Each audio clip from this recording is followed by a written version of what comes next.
For Chapter 17 of The Wrong 10 Seconds, we'll check in with Lydia as she adjusts to suddenly being cut off from Paul and tries to support her parents. Chapter 17, Lydia, Friday. Since I'm here today, Constance announced during morning handover, we can get lots done. We will clip the service user's fingernails and give at least 2 showers. Yes, good you're here, Matt muttered, because those nail clippers are too technologically complex for me. Anna snickered. Lydia studied her trio of carers. They fanned themselves with memos and looked as tired as she felt. The heat from outside had penetrated the security doors, lurking particularly in smelly wet room corners. Well, it's great to hear you have such ambitions, Constance. Just check whether each resident is feeling up to it first. They'll feel much better once they're clean and have neatly trimmed nails, and it will stop them scratching themselves and others. Some of them are downright dangerous. Right, real bogeymen around here, Anna nodded. You do the singles, Constance directed Anna, and I will steal your boyfriend away to do the doubles. Come on, Matty boy, we'll get Mr. Harrow out of the way first. Matt sighed. Excellent. Old Harrow was in a half-decent mood last night, Anna said as she loaded up with fresh towels from the airing cupboard. His son came to see him and... His son was here? Lydia dropped a bottle of orange and yellow capsules. They bounced off her metal citadel in a shower of fireworks. On a Thursday? Sure. He rang up in the afternoon, checked who was on duty, and then he said he was coming by. He'd made sure it was Lydia's day off, so he could have nothing to do with her ever again. Because of a dog on a mission of truth? Lydia choked with frustration. She fumbled picking up the capsules, and Anna jumped to help her. What is going on with you, girl? Lydia plopped to the floor with an undignified sob. My boyfriend's left me. No way! Anna stared, suitably shocked and horrified. You've been together for ages. What happened? It was such a little thing. Or maybe it wasn't. But I didn't want him to go, Anna. I need him. Lydia found a tissue in her tunic pocket. That's awful. Anna quieted her rich voice and drew Lydia to her. Come on, if he's going to be like that, he's the last thing you need. I want him, though. It's hell. Ah, want is easy, said Anna. There are so many things in the world to want. We'll find another to distract you. Lydia shook her head. Her hairpins scraped the wall behind her. I can't do anything without him. No, we're not having any of that. Anna squeezed Lydia's shoulders. You do so much and you're going to keep doing it because you know everyone's depending on you, and then you're going to remember that you can still do it. The mixture of sympathy and a verbal kick in the rear, like Harriet was probably longing to administer, fortified Lydia for morning rounds. She took extra time to make sure she didn't mess anything up in her exhausted state, and to try enjoying the life left to her. She helped Ronald locate his favourite silk handkerchief, and let him expound on the latest elections. She admired a postcard from Lottie's grandson travelling in New Zealand. She watered Mrs. Jocelyn's cyclamen plant. In Eddie Harrow's room, Lydia searched for clues Paul might have left when he visited. She picked up yesterday's newspaper from the arm of the recliner and tussled through it, in case a secret message should fall out. It had the short article about her father in its middle pages. At the sight of it, Lydia's heart leapt into her throat, and she clutched her windpipe in panic, looking around to see if anyone noticed her guilty association. There was only Mr. Harrow, grumbling over his pale breakfast toast and thrashing in his wheelchair.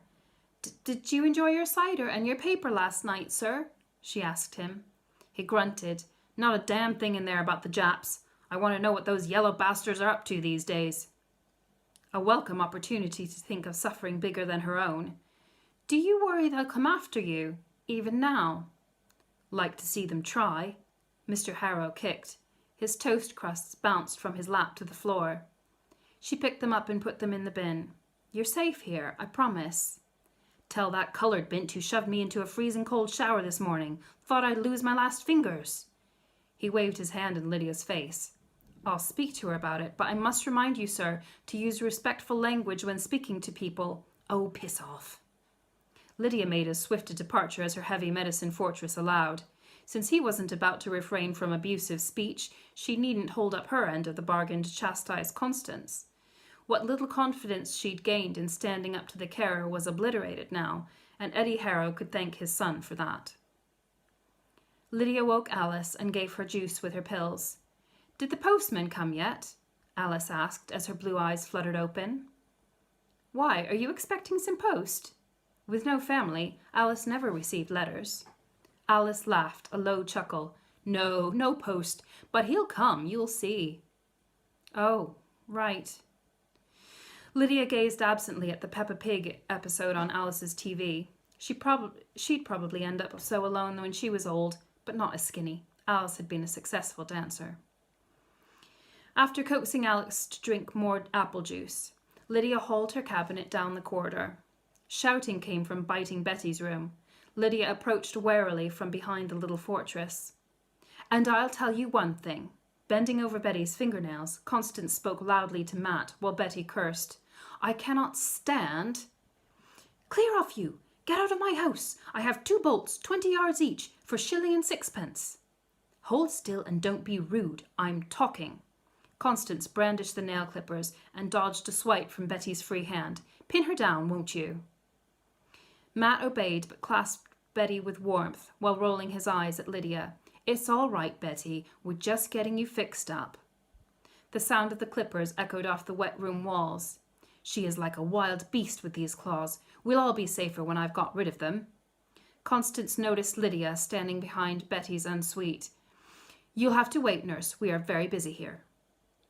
Lydia clung to her fortress. Indeed. As I was saying, Constance twisted around to snip from a better angle, so her formidable rear end was nearly perched in Betty's lap. "The thing I hate is people who are cruel to little animals. Animals are so loyal, sent to us from God to— Here, grab this hand while I take the other one. Sent by God to teach us true love, and to see someone like that American chasing an innocent puppy away makes me sick." Matt scooted out of her way as she shoved Betty's wheeled commode back into the bedroom. "I had no idea you were that sensitive." "Of course I am." Constance seized Betty by her underarms, and Matt helped thrust her into a chair. 60 yards of wool altogether. 60 yards, panted Betty. She kicked as Matt tried to smooth her skirt. Constance looked over at Lydia. "You're still here? Nothing better to do while you waited? You see, Mateus, it's us doing the real work around here." "Sorry, I was intrigued by your conversation." "It is a strange case." Matt gathered Betty's nightclothes into a laundry bag. "Why would anyone act this way? And what bothers me is what do we call him? The person responsible happened to be from another country." He pointed to Constance and then himself. "An immigrant, like us." Constance paused from bundling Betty's pillows into new pillowcases. "Ah, I am no immigrant. I am a Christian." Lydia nearly dropped more pills, laughter suddenly bubbling up. "What's religion got to do with it? Anyone from another country, whether Poland, the US, or South Africa, is an immigrant." "Yes," said Matt, "and Jamaica. Anna's parents are immigrants. And Lydia, isn't your father also?" She absorbed herself counting pills to avoid answering. How many American men in their 50s lived in Wollaston? How long before her friends realized the person responsible was her dad? Matt went on, "But you know how certain noisy people feel about immigrants." "The racists!" shouted Constance.